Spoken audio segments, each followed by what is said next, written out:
Alright, so this is our eye. So the process of seeing starts at the cornea over here. The cornea protects the eye and it's where light enters and is focused.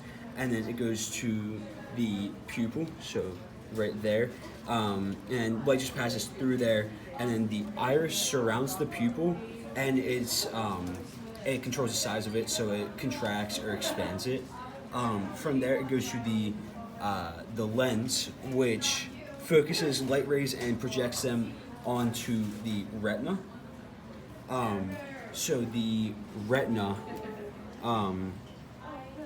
receives the light, and then it makes like the neural signals.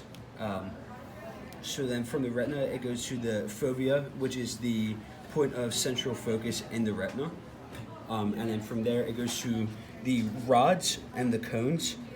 So the rods are the part of the retina that they just detect black, white, and gray, and the cones are the receptors in the retina that detect detail and color in bright light.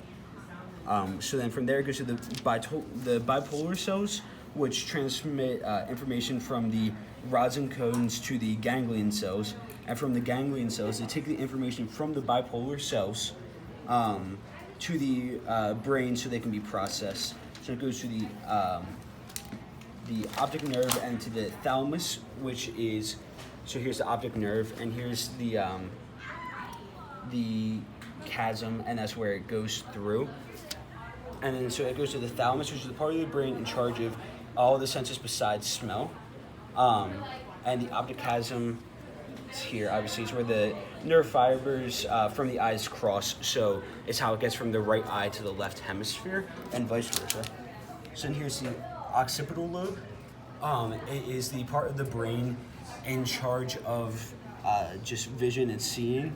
And in the occipital lobe, there is the visual cortex, which is just in charge of seeing in the occipital lobe.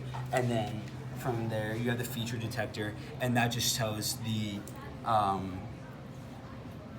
shape and size.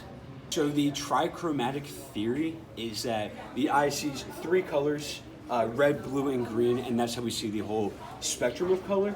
And the opponent process theory is that opposing processes enable color vision, so opposing colors are how we actually see color. And our eye saw this pumpkin, so then the pumpkin traveled in through the eye all the way back to the visual cortex.